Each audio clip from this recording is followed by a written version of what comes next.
Hello नमस्कार मैं हमारे चैनल में आपका स्वागत है। हम आपको बहुत ही महत्वपूर्ण जानकारी देने वाले अतिथि शिक्षकों के नियमितीकरण को लेकर बहुत ही महत्वपूर्ण एक आदेश दिखाने वाले हैं जो हाई कोर्ट ने जारी किया है अतिथि शिक्षकों के हित में। इसमें स्पष्ट कहा गया है कि जो नियमित शिक्षक योग्यता रखते हैं वो अतिथि शिक्षक भी रखते हैं और अतिथि शिक्षकों की प्रक्रिया भी एक नियमित शिक्षकों की तरह ही प्रक्रिया से गुजरना पड़ता है।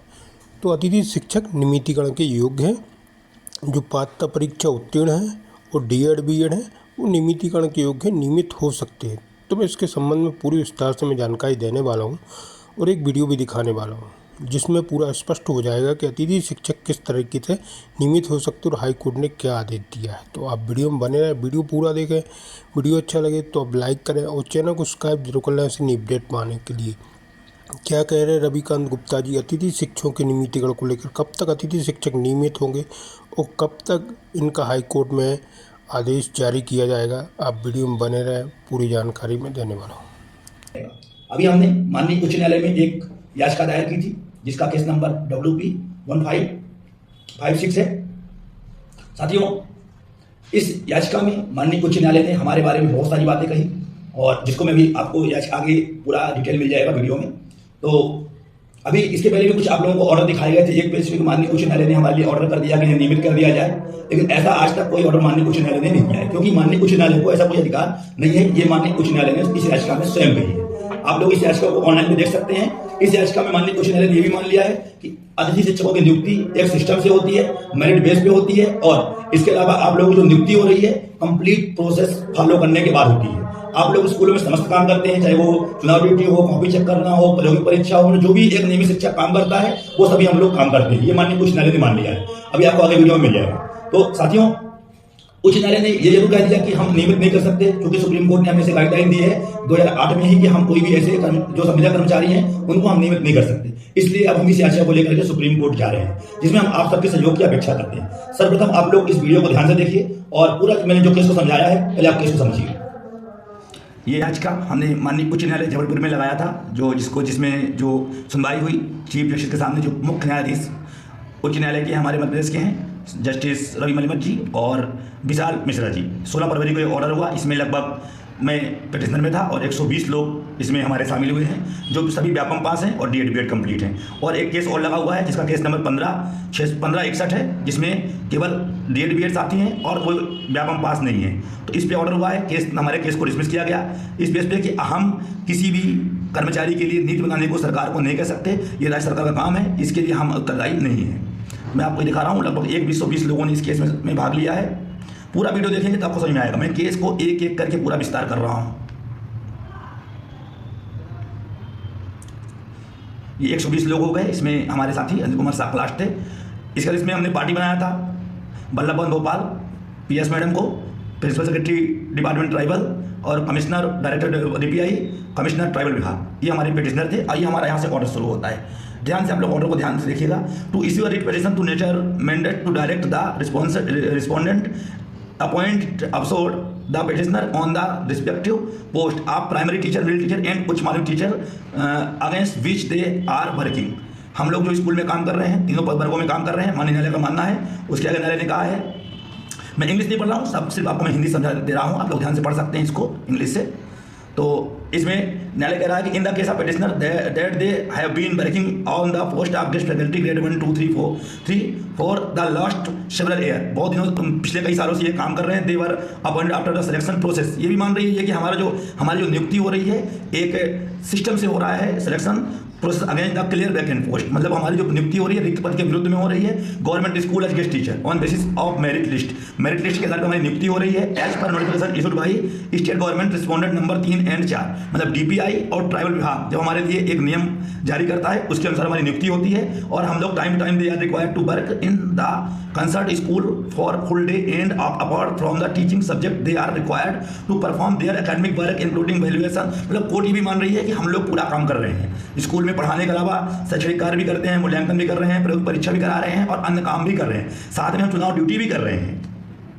Thus they are discharging all the duties which regular teachers are perform in the school। मतलब वो हम सभी काम कर रहे हैं जो एक नियमित शिक्षक करता है। ये कोर्ट भी मान लिया, कोर्ट ने मान लिया। उन्होंने हम लोग साथ में डीएड बीएड भी कंप्लीट है, हमारे पास पूरी क्वालिफिकेशन वही है जो हम आरटीई रूल के अंदर आती है, ये न्यायालय भी मानने को तैयार हो गई है। अब हम लोग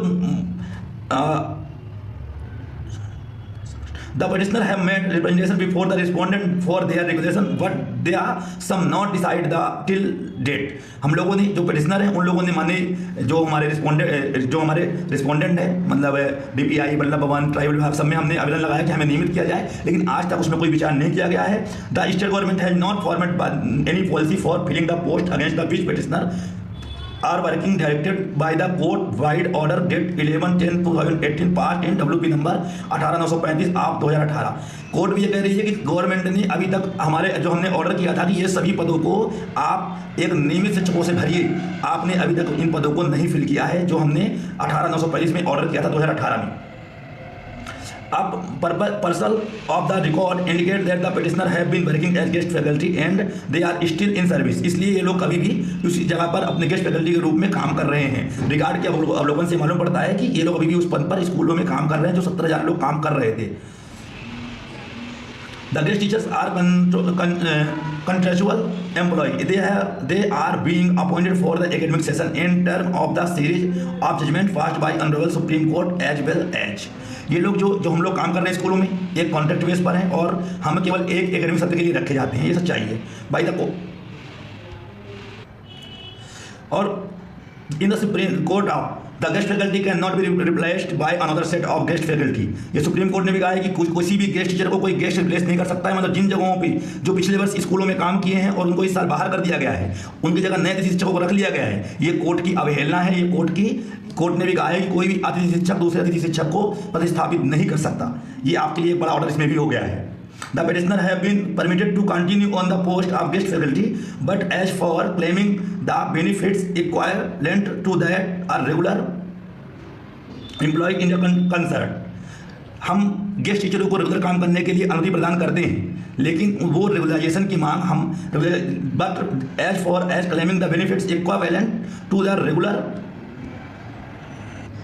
employee is concerned, they are cannot be any similar between as guest teacher and a regular appointment teacher। हम किसी भी गेस्ट टीचर को रेगुलर पद पर नियुक्त करने के लिए आदेश नहीं कर सकते हैं, क्योंकि हमारे हिसाब से कोई भी कर्मचारी और अतिथि शिक्षक में समानता नहीं होती।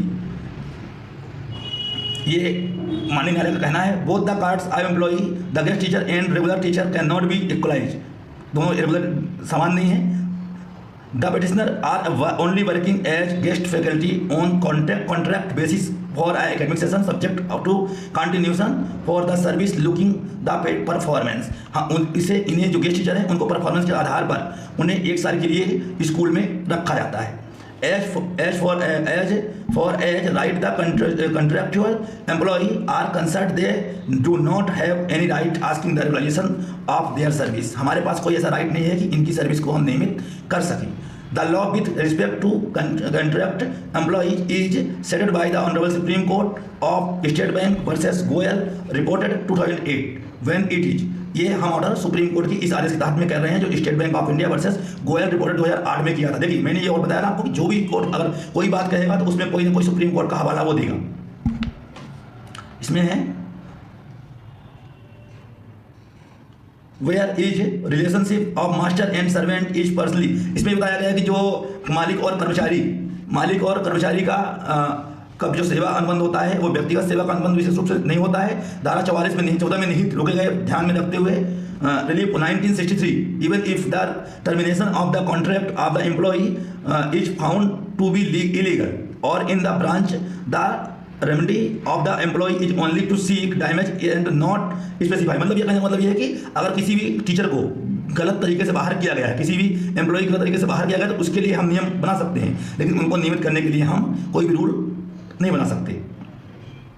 ये पूरा उन्होंने रूल बनाया कि ये रूल इस मतलब ये जो 19 आर्टिकल 311 है, आर्टिकल 309 है, इसके ये पूरा उन्होंने मतलब इस ऑर्डर को पास करने के लिए पूरा उन्होंने आर्टिकलों का हवाला दिया। ये ऑर्डर है सर, इसे ऑर्डर कहते हैं, क्योंकि ऑर्डर जब होगा तो आपको बाकायदे पूरे एक ऑर्डर उसमें समझाएगी कोर्ट। इसके आगे भी पूरा ये उन्होंने दिया है। लास्ट है ये division bench of the court, ये हम लोगों को 2015 में एक ऑर्डर हुआ था Vijayan Gupta versus State of MP and bunch of writ appeal decide on 18/3/2000 has considered the similar analogy and has held the agenda। देखिए मैं कहा था कि हम लोग सुप्रीम कोर्ट हाई कोर्ट से केस कितनी बार हार चुके हैं। 15 में हमने केस लगाया था, 16 में हार गए वो केस को, फिर 18 में लगाया, सुप्रीम कोर्ट ने उसे हाई कोर्ट ने खारिज कर दिया और ये पूरा उसकी ऑर्डर दिया हुआ है।